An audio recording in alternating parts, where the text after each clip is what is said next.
Bienvenidos, gracias por la respuesta muy entusiasta en la inscripción en esta jornada, que se agotaron las plazas en 40 minutos, creo, el otro día.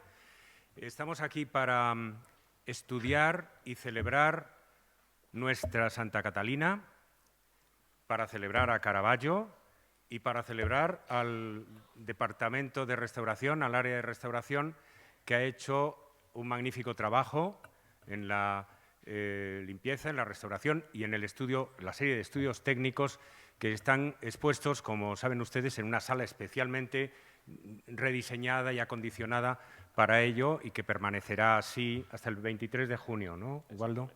Ubaldo Sedano es, como seguramente saben ustedes, el director del área de restauración y él personalmente se ha ocupado de la restauración de la Santa Catalina, pero con la colaboración naturalmente de todo su equipo, y Ana Reaza ha coordinado la exposición, el montaje, todos los materiales y la publicación que tienen ustedes también a su disposición arriba. Una publicación breve pero muy intensa, muy densa, sobre los descubrimientos que el departamento, que Ubaldo y su departamento han hecho.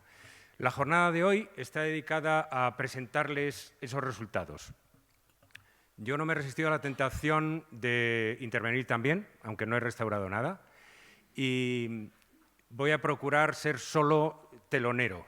Y además he procurado no intervenir en ninguno de los aspectos que se derivan, no hacer ningún spoiler, no intervenir en ninguno de los aspectos que se derivan de los descubrimientos que ha hecho el Departamento de Restauración. Ni el color del vestido de la santa, ni las incisiones, ni los movimientos, los desplazamientos, de nada, nada de nada. He evitado todo eso, aunque me ha costado. Cuando estaba haciendo acopio de imágenes me ha costado, y me voy a tener pues un poco a lo que es el cuadro, lo que el cuadro ha sido siempre, pero interpretado desde nuevos puntos de vista. Voy a tratar de revelarles algunas pistas nuevas que no están en la literatura sobre la Santa Catalina. No es que yo sea un experto en Caravaggio, pero después de tantos años tratando con la Santa Catalina, algo se nos ocurre. Ustedes saben ya, supongo yo, bastantes cosas de la Santa Catalina, ¿no? Saben que fue adquirida por el padre de Heini Thyssen, o sea, por Heinrich Thyssen-Bornemisza, en 1934, de la colección Barberini, por la ridícula cantidad de 3.000 libras esterlinas, en una época en que todavía el corpus de Caravaggio no estaba constituido del todo. Ha habido grandes Caravaggios que se han descubierto después, en una época en que no estaba apreciado en el mercado como lo está ahora, pero muy pronto se convirtió en una de las obras más apreciadas de la colección y ha seguido siendo una de las joyas y una de las estrellas de la colección y del museo. Mi presentación de hoy tiene un título que a lo mejor le suena extraño, Caravaggio y la poética del ensayo teatral, pero que enseguida, en la segunda o tercera diapositiva, confío en que entenderán. Caravaggio, y esta es la primera novedad, bueno, novedad relativa, pero será una novedad seguramente para muchos de ustedes. Michelangelo Merisi, llamado da Caravaggio por su procedencia de la villa de Caravaggio, cercana a Milán, fue español. Caravaggio era español. Caravaggio, al haber nacido en la villa de Caravaggio, haberse criado en Caravaggio y en Milán, era un súbdito de Felipe II. El milanesado perteneció a la corona española desde la época de Carlos V hasta la época de Carlos II, ¿no? Comienzo del siglo XVIII. Y esa condición de súbdito español no es irrelevante. Por ejemplo, sabemos que Caravaggio vestía todo de negro a la manera española. Y sabemos que gastaba en Roma una arrogancia característica de los súbditos españoles. Y sabemos que en su fuga de Roma, pues se refugia en territorios españoles. Por ejemplo, cuando llega a Nápoles, pues a Nápoles la policía papal no le podía hacer nada, ¿eh? Entonces esa condición de español, que rara vez se menciona, es muy relevante. Caravaggio, como he dicho, nace en la villa de Caravaggio, donde era hijo de un cantero, de alguien que construía, de un maestro de obras, y se cría entre Caravaggio y Milán. Se forma en Milán como pintor, con un pintor mediocre, un tal Peterchano, y sabemos que al comienzo de la década de los 90, es decir, con muy poco más de 20 años, se traslada a Roma, que era ya entonces la gran capital a la que los artistas acudían. Roma era una ciudad de hombres, una ciudad de varones, una ciudad de clérigos y de hombres armados y de prostitutas, a pesar de que los edictos papales condenaran la prostitución. En Roma sobrevive, malvive, trabajando para otros pintores, haciendo faenas auxiliares, por ejemplo, para Cavalier d'Arpino, pintando flores y frutos, pintando figuras secundarias, hasta que a mediados de la década tiene la buena fortuna de que seguramente en la tienda de un marchante, en una de las tiendas cercanas a su palacio, un tal Francesco Maria del Monte, un famoso diplomático y cardenal, descubra una de sus pinturas y se interese por el artista que la ha pintado.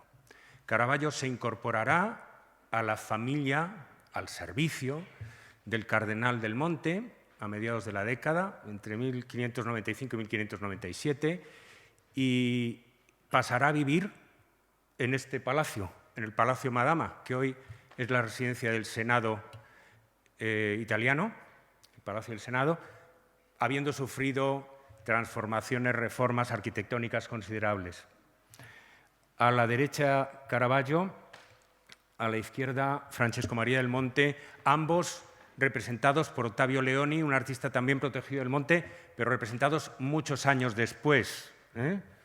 Estamos hablando de pues, casi 20 años después del momento en el que estamos ahora situados, ¿no? El cardenal del Monte es un diplomático consumado que representa en Roma al gran duque de Toscana, Ferdinando I de Medici. El palacio en realidad es de los Medici. Se lo legan para que resida ahí por su servicio a los Medici. Pero el cardenal, por su propia personalidad, es alguien excepcional. Es un coleccionista de pintura extraordinario que acumulará, conocemos su inventario, acumulará una colección de centenares de pinturas y de mármoles antiguos. Es un aficionado a la música y más que aficionado, porque es asesor del Papa en materia de música litúrgica, es protector de algunos músicos de vanguardia excepcionales, celebra conciertos y posee una colección de instrumentos extraordinaria a lo que se cuenta, de creer lo que se cuenta.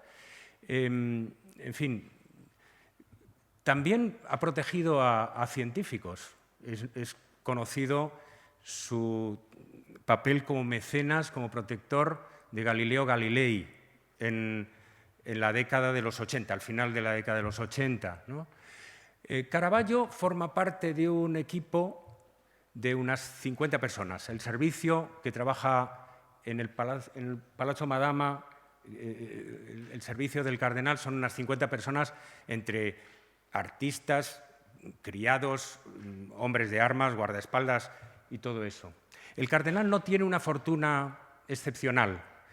12.000 escudos al año de renta, que era una renta media-baja para los grandes cardenales de la Iglesia, pero mantiene a sus criados, según se nos cuenta, bien alimentados, aunque no llevan librea, que era un signo como de un nivel superior, ¿no? La primera obra, según nos cuenta Baglione, que es el el mejor enemigo y el mejor biógrafo de Caravaggio, un pintor contemporáneo que se peleó mucho con Caravaggio, pero al mismo tiempo lo admiró mucho. Según nos cuenta Ballón en su biografía de Caravaggio, lo primero que Caravaggio pintó para el Cardenal del Monte fue esto que entonces se llamó una música, una especie de concierto, un grupo de músicos que celebran la unión de la música y el amor. Ahí aparece una figura de Cupido, aquí arriba, al lado. Bueno, la figura de un muchacho disfrazado de Cupido, más bien. Todo huele mucho a teatro en esta representación. Están vestidos o desvestidos a la antica, o sea, como con túnicas antiguas, y están templando los instrumentos y afinando la voz. Es muy importante esto. No se representa un concierto, sino los preparativos de un concierto, un ensayo para la representación. Estamos en el backstage, estamos entre bastidores, y por eso el cantante, lautista y el otro instrumentista del fondo levantan la mirada y miran al espectador con cierta sorpresa, como si fuéramos intrusos que han entrado en ese área reservada de entre bastidores, ¿no? El violinista está estudiando la partitura, el otro está afinando el laúd. La figura del fondo, del otro instrumentista, se ha identificado tradicionalmente con el propio Caravaggio. Se cree, nada está probado, pero tampoco desmentido, que puede ser un autorretrato del artista. Y he traído un autorretrato muy probable, incluido en una de las obras cruciales que pintará al final del siglo, en 1599-1600, el martirio de San Mateo, y que le harán célebre. Todo lo que vamos a contar transcurre en el espacio muy breve de 2-3 años, entre el momento en que Caravaggio entra al servicio del cardenal, que parece que puede ser a principios de 1597, no como antes se creía en el 95, y el momento en que se consagra pintando 2 de las pinturas de la Capilla Contarelli en la iglesia de San Luigi dei Francesi, encargo conseguido gracias a los buenos oficios del Cardenal del Monte. En ese periodo es solo de unos 3 años, pero es un periodo decisivo, porque que está reflejado en los autorretratos. Las primerísimas pinturas de Caravaggio, de efebos músicos, estas pinturas,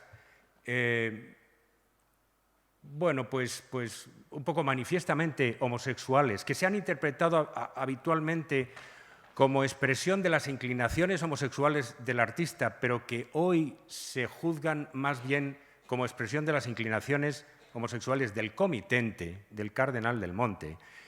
Estas pinturas son pinturas profanas, son pinturas del placer, son pinturas dionisíacas, del eros, del vino, de la música.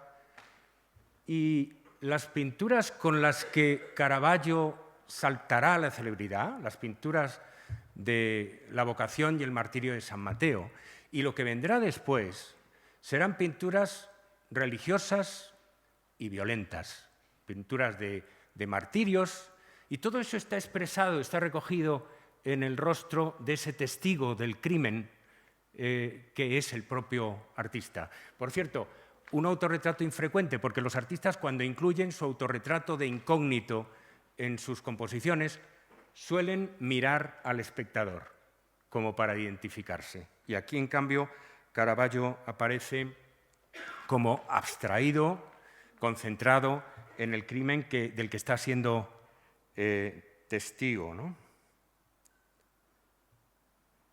Entonces, de efebo músico a testigo del crimen, esa va a ser también la trayectoria de Caravaggio en pocos años. En esos años finales del siglo, él va a componer 3 pinturas de tema religioso ya, que en parte a veces anticipan, pero no siempre, mucho de lo que será su carrera posterior. Son 3 pinturas protagonizadas por mujeres fuertes, mujeres heroicas, ejemplos de virtud.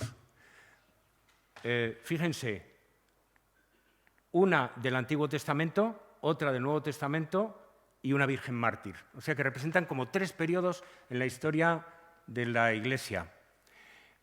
A veces se han datado poniendo primero a la Santa Catalina nuestra, después a la María y Magdalena de Detroit y finalmente a la Judith Holofernes del Palazzo Barberini en Roma. Bueno, sea como sea, la secuencia cronológica son más o menos de la misma época. Están pintadas las 3 entre el 98 y el 99 y he colocado en el centro la nuestra para mostrar también como las afinidades, los parentescos entre las pinturas. Por ejemplo, este parentesco curioso. La rueda, que es un elemento compositivo tan fundamental, la rueda dentada en la pintura nuestra de Santa Catalina, es vecina de este espejo circular, convexo, que protagoniza la pintura de Marta y María. Y la espada, que traza una diagonal, es vecina, o es afín, a la espada de Judith, aunque sea un tipo de espada muy distinta, a la espada de Judith que se pone a trabajar en la tercera pintura. La elipse y la diagonal son 2 rasgos de la geometría del barroco. No el círculo y la línea vertical, sino la elipse y la diagonal.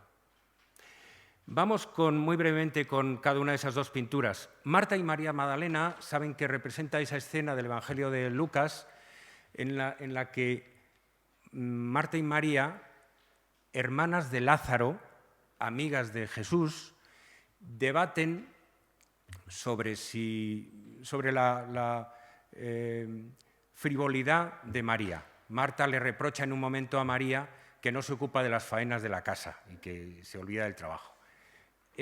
Lo que sucedió fue que en la Edad Media la figura de María de Betania se confundió con la de María Magdalena, la pecadora penitente. Y entonces María se convierte en un emblema de la vanidad femenina. Y su hermana la está tratando de convertirla, de persuadirla con la enumeración de los dedos, citando los milagros de Jesús, los mandamientos y todo eso. La conversión se está produciendo ya. Esta es la primera de las pinturas de vocaciones o conversiones que pinta Caravaggio. Después vendrá la vocación de San Mateo y muchas más, ¿no? Bueno, están he dicho, los signos de la vanidad, la flor, la esponja, el peine, con una perspectiva pues, muy dudosa, y sobre todo ese espejo convexo. El tema está inspirado, está planteado probablemente, según el ejemplo, de un cuadro que estaba en la colección del Monte, en la colección del Cardenal, que era esta obra de Luini.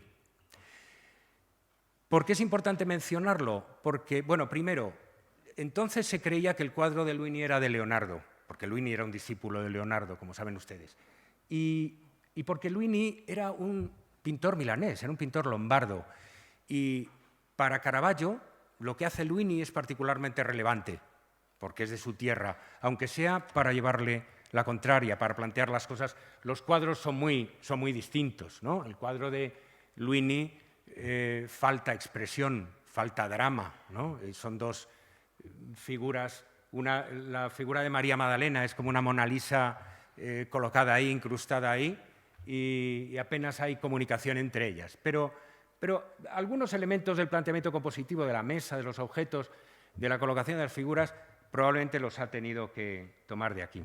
El espejo, por otra parte, viene, se sabe, está inspirado en un cuadro de Tiziano, otro pintor, porque el joven Caravaggio bebe mucho de los venecianos.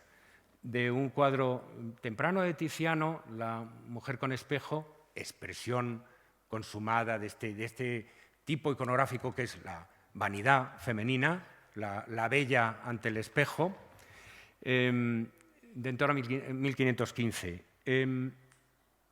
El espejo convexo Era un objeto caro, muy valioso, y sabemos que Caravaggio poseía uno de esos espejos en el que mediante el cual quizá pudo pintar esta medusa.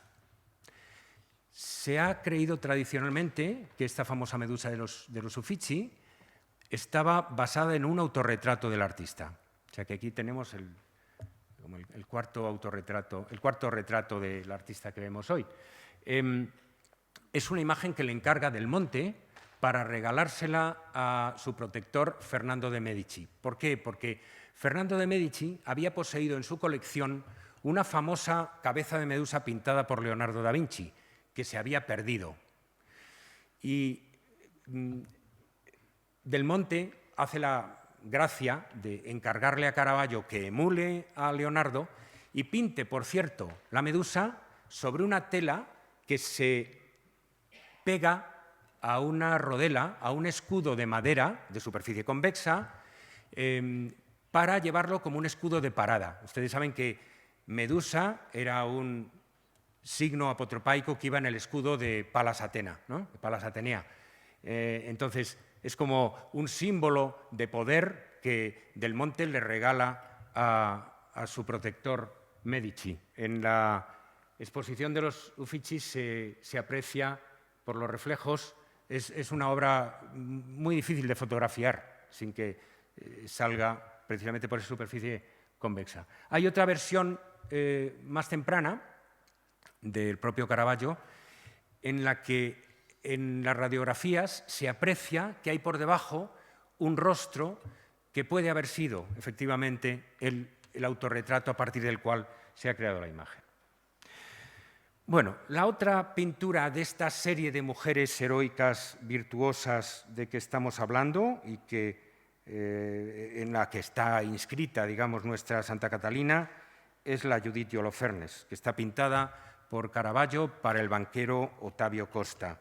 Judith de Holofernes era un tema iconográfico bastante común, una pintura italiana desde el 480, pero no se había pintado hasta entonces el momento de la decapitación. Y Caravaggio lo aborda con una crudeza absolutamente inédita, absolutamente desconocida hasta entonces, con un realismo escalofriante, estremecedor, aunque el realismo en realidad, cuando se examina en detalle, no sea para tanto. Un alfanje no basta para seccionar las vértebras cervicales y una mujer no puede probablemente hacer esta operación, y menos con un gesto como el que está haciendo. O sea que Artemisia Gentileschi más tarde abordará el tema con más sangre y con mayor realismo anatómico en cuanto a las posturas de Judith, etc., ¿no? Pero bueno, el aspecto gore, chocante, contribuyó naturalmente a que se hablara de la pintura. Caravaggio conseguía que con cada presentación de una obra suya toda Roma se agitara y, por supuesto, todos los artistas se pusieran a tratar de desvelar los secretos de aquel, no sé, genio atrabiliario, genio tormentoso, que verdaderamente, como dijo un tratadista después, era como el anticristo de la pintura, porque se llevaba detrás de sí, era como un mesías que se llevaba detrás de sí a toda la tropa de los pintores.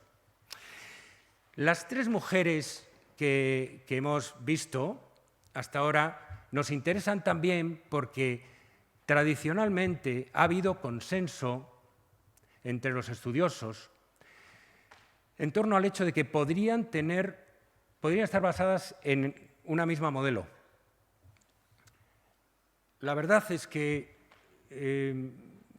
la tesis me convence por lo que respecta a nuestra Santa Catalina y a María Magdalena, pero no tanto o bastante poco en cuanto a la Judith, que yo creo que tiene unos rasgos algo distintos, más finos, es más rubia, tiene la nariz más afilada, no me convence la similitud, pero estas dos sí que tienen, por ejemplo, en la forma del ojo, hay una analogía, aparte de las analogías que se refieren a cómo las ha vestido Caravaggio. Desde hace mucho tiempo se ha pensado, y todos los estudiosos concuerdan, excepto alguna excepción rara, en que la modelo de quizá las tres o quizá estas dos podía ser la cortesana representada en un retrato que pintó Caravaggio, que estaba en la colección Giustiniani, que estuvo en los museos de Berlín y que se destruyó, quedó destruido en la última guerra mundial. La pintura representaba a una cortesana llamada Filide Melandroni. Y era una cortesana de quien sabemos mucho, sobre todo por los atestados policiales. Sabemos el nombre de sus padres, sabemos que vino con su madre a Roma con 17 años, sabemos que se dedicaba a la prostitución y que se enredaba en todas las reyertas callejeras que podía.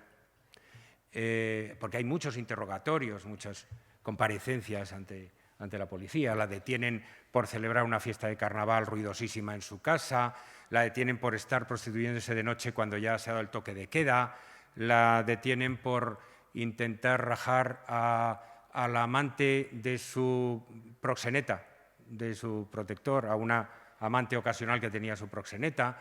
Y tenemos como bastantes detalles de esos, ¿no? Filide Melandroni.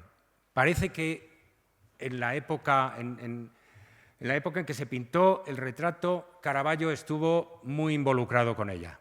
No sabemos mucho más, pero es muy plausible que fueran amantes.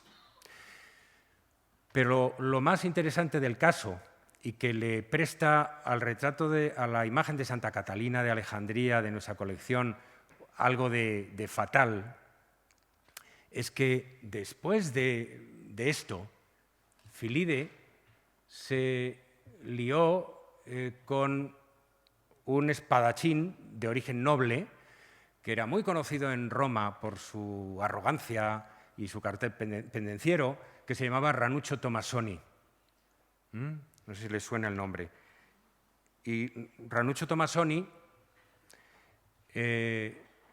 sería muerto por Caravaggio en un duelo a espada.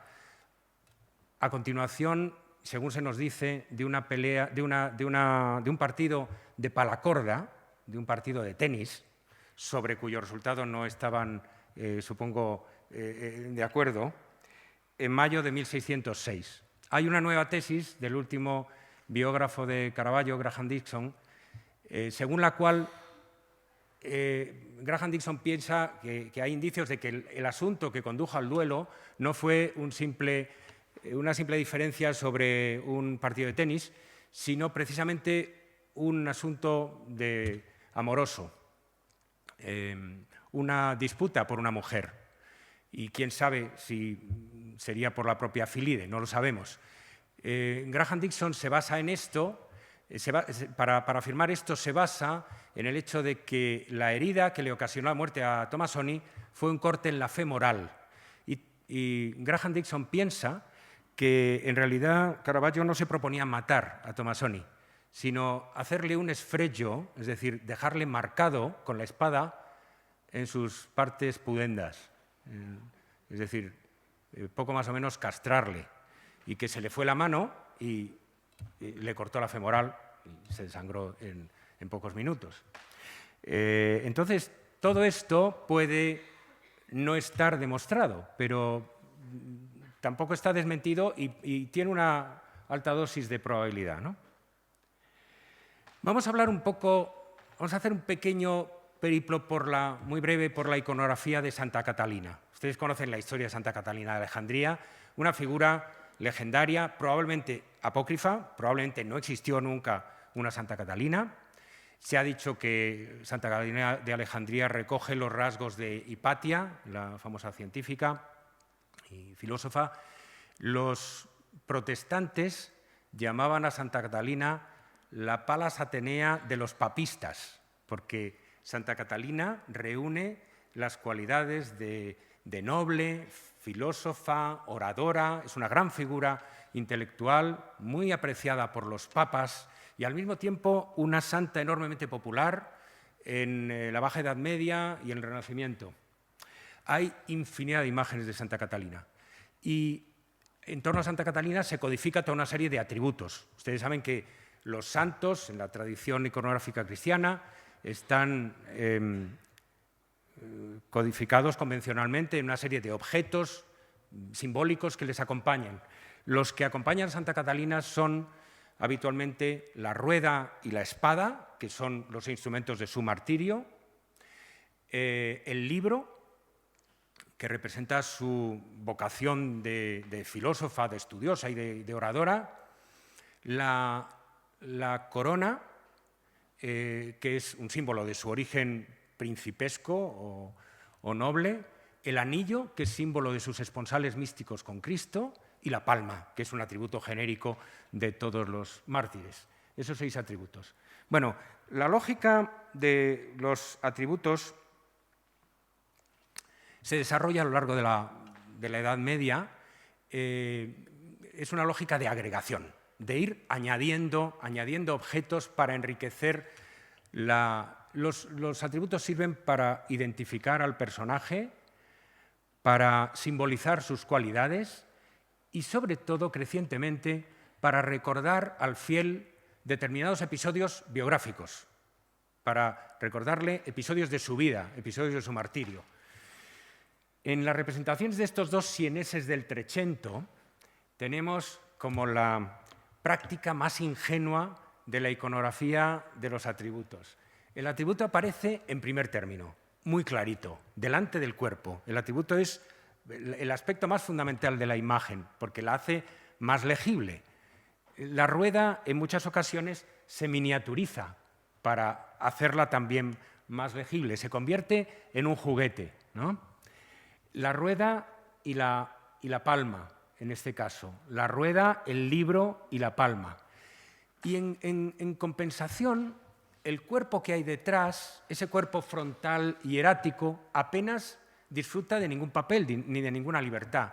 El cuerpo, para la iconografía de los atributos en esta época, es poco más que una percha. Es como un árbol de Navidad que se decora con los atributos correspondientes. Fíjense que las manos, por ejemplo, no juegan ningún papel. Aquí son simplemente los agarres de los atributos. Jonathan Swift, en Los viajes de Gulliver, habla de un país, Balnibarbi, donde se decidió abolir el lenguaje verbal, el lenguaje oral, por la salud, decían, porque cada palabra nuestra acorta la vida, porque desgasta los pulmones. Y entonces, para no hablar, los habitantes de Balnibarbi, dice Swift, llevaban a cuestas grandes bolsas cargadas con cosas con las que se comunicaban. Cuando se encontraban en la calle con alguien, sacaban las cosas de las bolsas, se las mostraban y así se comunicaban, ¿no? El invento, dice Swift, estuvo a punto de ser un éxito si no hubiera sido porque las mujeres, el vulgo y los iletrados amenazaron con una rebelión si no se les dejaba mover la lengua al estilo de sus antepasados. Bueno, pues el lenguaje atributivo en los últimos siglos de la Edad Media y al comienzo del Renacimiento se desarrolla como un lenguaje de objetos que verdaderamente se vuelve un estorbo para las figuras, para el desarrollo de las figuras. Cuando lo vemos, sobre todo desde el desarrollo del arte posterior, del Alto Renacimiento. Todavía estamos a comienzos del siglo XVI y pintores que ciertamente no son pintores avanzados, no son los pintores que están en la vanguardia del desarrollo del arte de la época, como el napolitano Romaní, por cierto, de familia Romaní, Antonio Solario, con esa Santa Catalina, o el Ambrogio Bergognone de Milán, de la Milán de Caravaggio, con su propia Santa Catalina, pues todavía nos presentan el cuerpo de la santa subordinado a sus atributos, parapetado detrás de los atributos. Aquí es muy curioso porque aparece un atributo que no es tan frecuente, pero sí está reconocido y codificado, que es la cabeza de Magencio, el emperador que condenó y ejecutó a Santa Catalina de Alejandría. Ubaldo después quizá les cuente algo sobre lo que ellos han investigado y si hay o no hay cabeza de Magencio en nuestra Santa Catalina, ¿no? Pero, en fin, sigue siendo la imagen subordinada a eso, incluso en un Bernardino Luini. Fíjense, un discípulo de Leonardo ya, que es verdad que, bueno, esta figura tiene una belleza monumental, una importancia que no tenían las anteriores. Y es verdad que los atributos se han confinado un poco a los márgenes, pero siguen estando ahí, sigue la pobre figura cargada, que si la rueda, que si el libro, la palma, va como, no sé, estorbada por esos atributos. Se vuelven crecientemente un estorbo cuando los vemos en la línea. Ya sé que esta visión retrospectiva pues es una distorsión, pero cuando lo vemos desde la libertad posterior del Alto Renacimiento. La Revolución, sin embargo, ya había empezado. En el arte de finales del 480, por ejemplo, un artista como Botticelli, cuando representa en la Pala de San Bernabé a una serie de santos, mete a Santa Catalina de Alejandría en este extremo y fíjense lo que hace con la rueda dentada. O sea, literalmente la escamotea, la oculta detrás de la figura, porque le estorba. Y reduce la palma a nada, a una plumita. Es verdad que todavía Botticelli no hace nada con las manos, todavía en esta figura de Santa Catalina. No disfruta de la libertad que ha ganado para las manos y para el cuerpo. Pero si vamos a una pintura posterior, esta es una pintura, este retablo ha sido atribuido a Piero di Cosimo, a Cosimo Rosselli, a Filippino Lippi, a los seguidores de Botticelli. Y finalmente, en los años 90, un estudioso concluyó que era del propio Botticelli, de Botticelli y Taller. Y en este retablo aparece una figura de Santa Catalina, donde yo diría que por primera vez nos encontramos a una figura de santa que es un cuerpo en movimiento y que se ha liberado de la esclavitud, de la carga, de los atributos, de este lenguaje alegórico, de este discurso que pesaba sobre los cuerpos. Naturalmente, Botticelli ha pintado, pues, pocos años antes, su nacimiento de Venus, del que he extraído un detalle, y es manifiestamente el modelo de esta Santa Catalina. Pero fíjense que requiere una cierta audacia el adaptar un modelo de una Venus clásica, una Venus púdica, inspirada en los modelos pues, de la antigüedad, la Venus de Medici o la Venus Capitolina, adaptarlo a una santa donde las exigencias del lenguaje eran otras.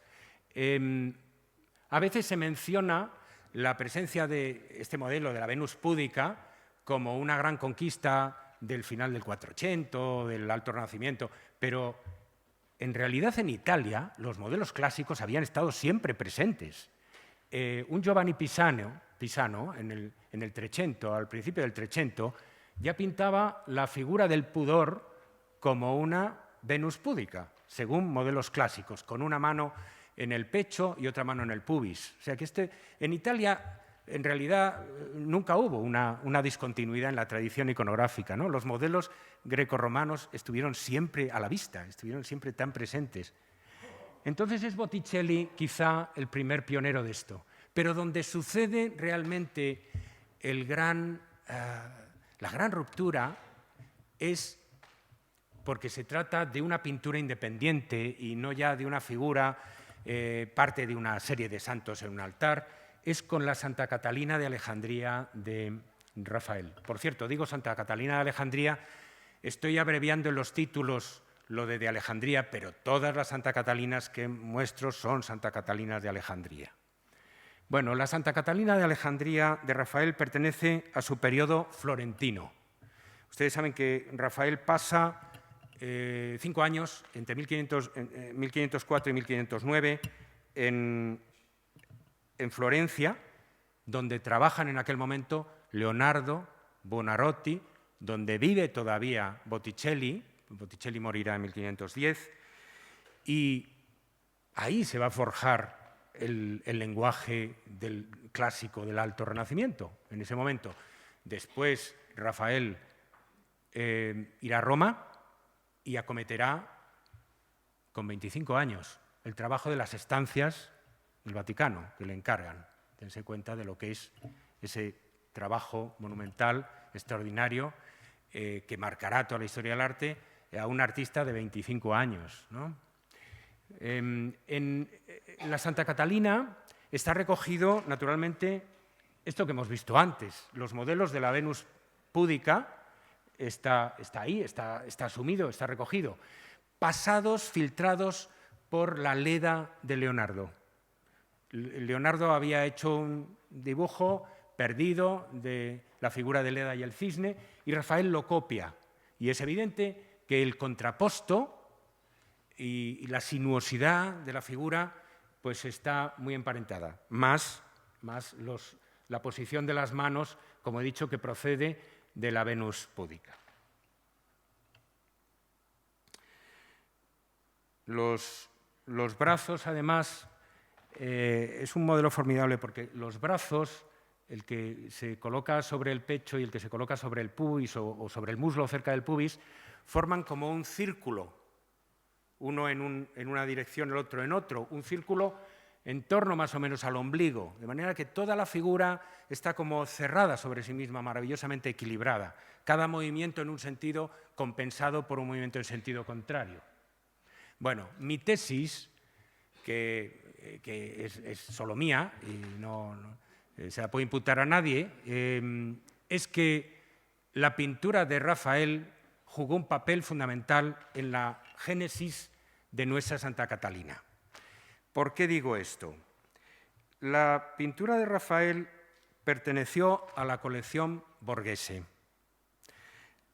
Sabemos que estaba en la colección de Scipione Borghese, coleccionista de Caravaggio, antes de 1633. Scipione Borghese fue un protector y coleccionista conocido de Caravaggio y propietario de este Rafael. Antes incluso de entrar a la colección de Scipione Borghese estaba probablemente la colección de otro cardenal que se llamaba Crescenzi. O sea que es muy alta la probabilidad de que Caravaggio hubiera podido verla directamente en Roma, la pintura, donde estuvo desde bastante pronto. Y aunque los biógrafos de Caravaggio, y particularmente Bellori, Bellori dice que Caravaggio despreciava gli eccellentissimi marmi degli antichi e le pitture tanto celebri di Raffaele, o sea, que despreciaba los mármoles antiguos y las pinturas tan célebres de Rafael. Aunque Bellori diga eso, sabemos, nos consta, que Caravaggio pintó por lo menos una copia de Rafael, porque en el inventario de la colección del Cardenal del Monte consta que hay una copia de Caravaggio de una Sagrada Familia de Rafael, una Sagrada Familia perdida y la copia también. O sea, que no era tan independiente, no era tan suyo como sus biógrafos nos han hecho creer. Hay muchos préstamos aislados aquí y allá de figuras de Rafael en la obra de Caravaggio que no voy a citar ahora. En mi opinión, Caravaggio conoció la Santa Catalina de Rafael y en el momento de abordar su Santa Catalina la tuvo en mente seguramente, pero para hacer todo lo contrario, por supuesto. Si Rafael había pintado su Santa Catalina en un exterior, él la pintó en un interior. Si Rafael la había pintado a plena luz, bajo la luz divina, él la pintaba bajo una luz de interior, una luz que procede de la derecha, eso también se ha investigado en el trabajo de restauración, insólitamente, porque la luz suele proceder de la izquierda en las primeras composiciones de Caravaggio, pero pensamos que es porque estaba destinada a ser instalada en un lugar donde la ventana estaba situada a la derecha.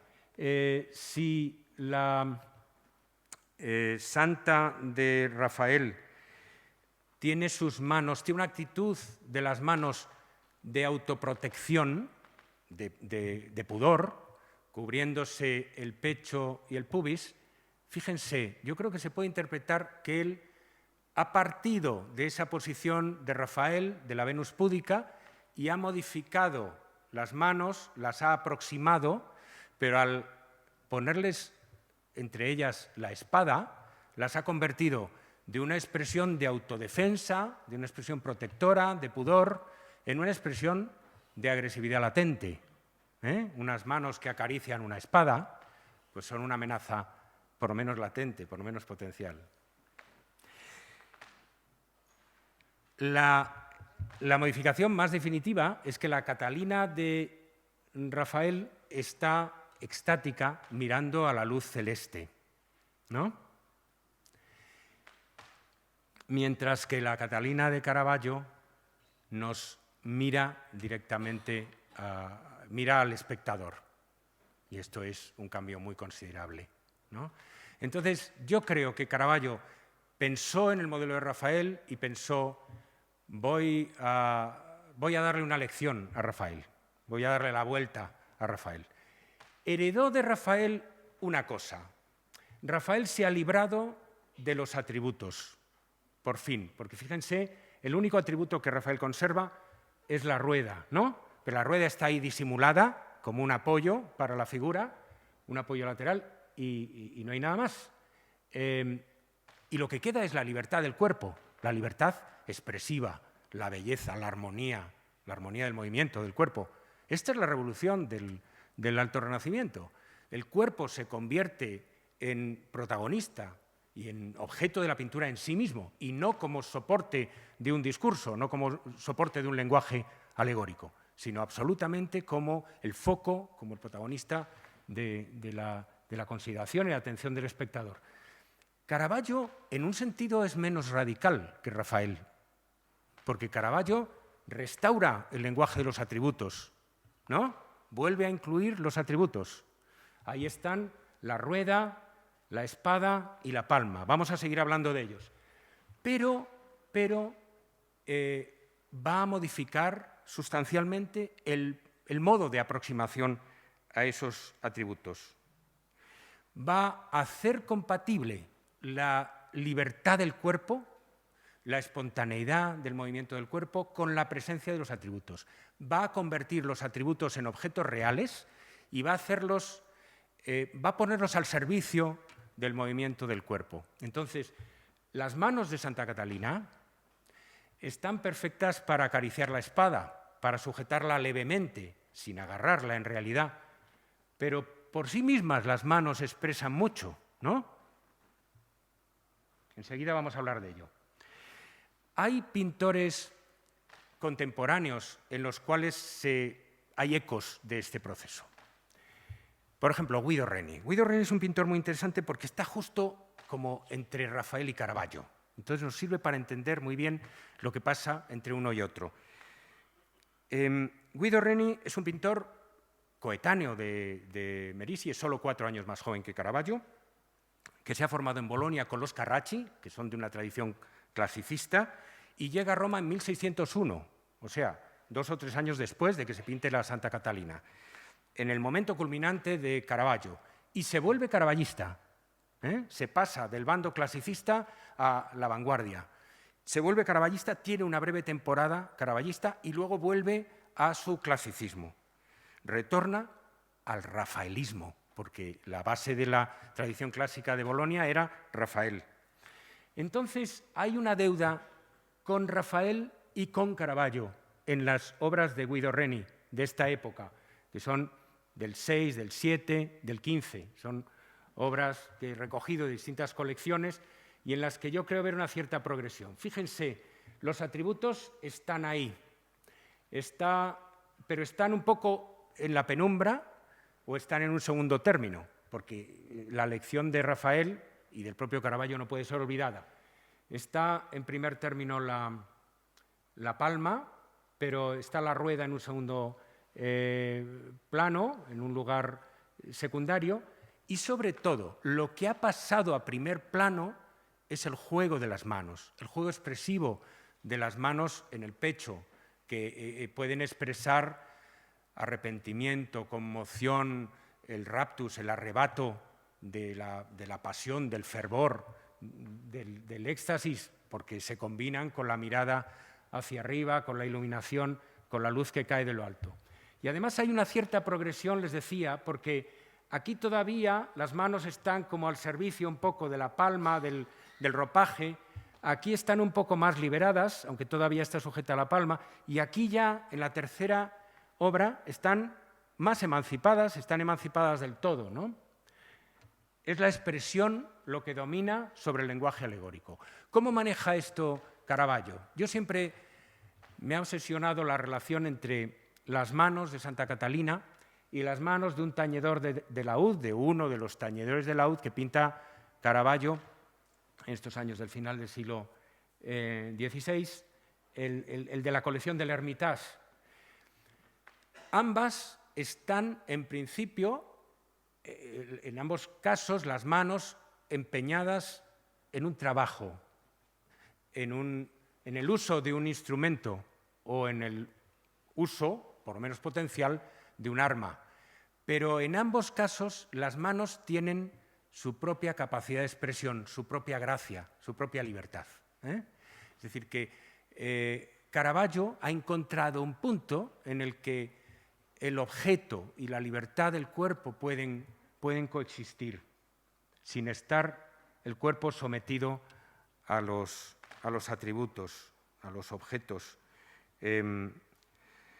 Más cosas sobre los atributos. Una de las cosas que ha llamado más la atención siempre a los estudiosos es ese almohadón escarlata en el que se arrodilla, porque supuestamente está arrodillada, aunque no lo sabemos, no lo vemos bien, porque los ropajes nos lo ocultan, ese almohadón escarlata que es un símbolo de la dignidad regia de Santa Catalina de Alejandría y en el que parece la palma como abandonada, como olvidada.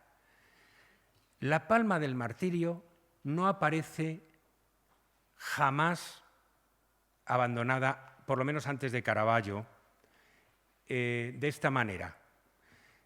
La rueda del martirio puede aparecer por el suelo, y aparece en muchas ocasiones, destruida. La espada puede aparecer por el suelo, pero la palma aparece invariablemente en la mano de la mártir o siendo entregada por el ángel, porque es un símbolo de triunfo, y no se abandona un símbolo de triunfo incluso sobre un almohadón, por excelente que sea. Solamente he encontrado un caso en el que la palma de la mártir, Santa Catalina, no aparezca en sus manos como manejada como un símbolo de triunfo.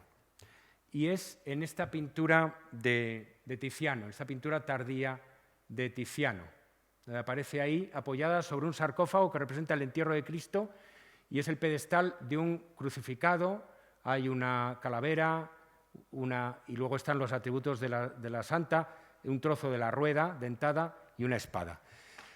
La pintura de Boston está relacionada íntimamente con una pintura del Museo del Prado, poco conocida, pero que se suele vincular, está emparentada con la obra de Boston, que es más compleja, está más desarrollada. La iconografía de la obra de Boston ha intrigado siempre muchísimo porque no hay ningún episodio en la historia de Santa Catalina de Alejandría en el que ella tenga una visión del crucificado, ni se postre ante la cruz, ni ore ante la cruz. Entonces, durante mucho tiempo se pensó que el cuadro de Tiziano podía haber sido inicialmente una Santa Catalina de Siena o una Madalena penitente, que en el último momento se había modificado añadiéndole los atributos de la Santa Catalina. Y por eso estarían aquí abandonados, porque se habría modificado la pintura tardíamente. Pero no es así, porque los rayos X han probado que los atributos estuvieron aquí desde el principio. La obra de Boston, el hecho más importante y que no se había mencionado hasta ahora es que la obra de Boston, esta Santa Catalina de Tiziano de Boston, solo aparece mencionada en el inventario de su propietario, el cardenal Michele Bonelli, que murió en marzo de 1598, y el inventario se hizo el 28 de abril de 1598, y en dicho inventario se menciona una Santa Caterina della Rota inginocchiata con un crucifisso fatto di mano di Tiziano. Bueno, ¿por qué es importante esta referencia? Porque Este cardenal muere en Roma en el preciso momento en que Caravaggio parece a punto de pintar su Santa Catalina. Y, por cierto, el cardenal es retratado, el cardenal que era diplomático también, y seguro que sería amigo del cardenal del Monte, con quien había participado en un montón de cónclaves, está retratado por Scipione Purzone, que es uno de los artistas del grupo de Caravaggio protegidos por el cardenal del Monte. O sea que tengo la seguridad, la certeza moral de que Caravaggio debió de ver esta pintura. Y puede que de aquí saliera la idea de representar a Santa Catalina arrodillada, cosa que no es tan frecuente. En la representación de Santa Catalina como figura aislada suele aparecer de pie, y con los atributos como aparte, como separados, para liberar sus manos, para liberar su cuerpo. Entonces, aunque compositivamente sean muy diversas, pero la idea de separar atributos y figura puede proceder de ahí. Después de Caravaggio, encontramos un eco de eso en un caravallista italiano que vino a España, que trabajó en España, que es Cavarocci, que tiene esta obra en el Museo del Prado, esta Sagrada Familia con Santa Catalina, que son unos esponsales místicos, donde Santa Catalina pues, se promete con el niño Jesús, ¿no? Y la Virgen los bendice, la Virgen coronada por los ángeles. A partir de este cuadro de Cavarocci se hicieron varias versiones en las que la figura de Santa Catalina aparece aislada y, como ven, aquí sí aparece la palma abandonada sobre la rueda y la espada también. Es verdad que aquí Santa Catalina tiene, que por cierto está también arrodillada, como en nuestro Caravaggio, yo sospecho un eco de Caravaggio aquí tiene un pretexto magnífico para abandonar los objetos, y es de nuevo que está orando, que está como en actitud estática ante la luz divina, postrada ante la luz divina, ¿no? Bueno, y ya termino. Todo esto a cuento del tratamiento de la relación entre el cuerpo y los atributos, ese tratamiento tan innovador de los atributos, integrándolos como objetos cotidianos, tratándolos como objetos cotidianos y permitiendo que el cuerpo se desenvuelva entre ellos como con libertad y con naturalidad. La rueda, que está en nuestra Santa Catalina, es una rueda de carro, siempre se ha dicho, una rueda de carro grande, corriente, brutal, con las vetas de la madera muy bien descritas. La espada, pues, es una espada como las que tenía Caravaggio. Caravaggio tenía dos espadas roperas, dos estoques delgados, ligeros, de esos que usaba para las reyertas en la calle. No es una espada como la que supuestamente habría decapitado a Santa Catalina. Pero ¿por qué ha introducido esa espada ligera? Pues porque es lo que encaja con un cuerpo femenino, con una santa que tiene que sujetar entre las manos una espada. En las pinturas de atributos de la Edad Media, muchas veces las Santas Catalinas aparecían con unas espadas descomunales que era completamente inverosímil que pudieran manejar, ¿no? Porque la lógica de aquellas pinturas no era la verosimilitud física. Y aparece con esa palma, que es también una palma pues, naturalista, abandonada ahí sobre el almohadón. Esto es lo que hemos visto de los atributos. Pero hay un componente último que no quiero dejar sin señalar, que es la mirada. He dicho que la santa de Caravaggio mira al espectador. Más aún, se vuelve hacia el espectador. Se vuelve hacia el espectador como si el espectador hubiera entrado en su espacio. Esto es también infrecuente en las Santa Catalinas. Es infrecuente este movimiento y este reconocimiento del espectador. Este gesto un poco teatral de reconocer a su público, de reconocer a su audiencia, que nos recuerda ya lo que sucedía en la pintura de los músicos, de la que hemos hablado en primer lugar, donde había por lo menos dos figuras que levantaban la vista porque habíamos entrado en su espacio. Hay un eco de esto en la pintura de Santa Catalina de Artemisia Gentileschi, que se ha hecho famosa recientemente porque ha sido restaurada y adquirida por la National Gallery de Londres, y donde Artemisia se autorretrata como Santa Catalina. La pintura está muy relacionada, íntimamente relacionada, con una Santa Catalina de Alejandría de Artemisia que está en los Uffizi y que es un retrato de Caterina, la hija del gran duque Ferdinando de Medici, por cierto. Lo interesante es que las radiografías a la Santa Catalina de los Uffizi descubrieron que debajo había una figura que llevaba turbante y que estaba vuelta hacia el espectador. De manera que también en el caso de la pintura de los Uffizi, Artemisia comenzó pintándose, probablemente tomándose como modelo, pintándose mirando al espectador con ese turbante y solo en un segundo momento colocó la corona, modificó la fisonomía, la hizo más distante del espectador, la apartó de... Hay un componente aquí que puede también haber sido heredado de la proximidad de nuestra Santa Catalina, porque Artemisia Gentileschi era una caravallista impenitente, ¿no? Y a veces una caravallista empeñada en llevar más allá las cosas más allá que el propio Caravaggio. Y termino con la descripción que, bueno, Bernard Berenson, el gran estudioso de la pintura del Renacimiento, vio la pintura de Santa Catalina en Lugano y hizo una larga descripción que no voy a leer y concluía su descripción así. Salvo por la rueda y la espada y la palma, no hay nada aquí que sugiera una virgen y mártir. La hermosa joven llamada Catalina parece quizá como si posara para su retrato, y uno se siente tentado de preguntarse si no sería este realmente el propósito del lienzo. O sea, hay una teatralidad, sin duda, aquí, como la había en Los músicos, pintados, la primera obra pintada para el Cardenal del Monte, pero es la teatralidad de una preparación, de un entre bastidores, de un backstage, como se dice ahora.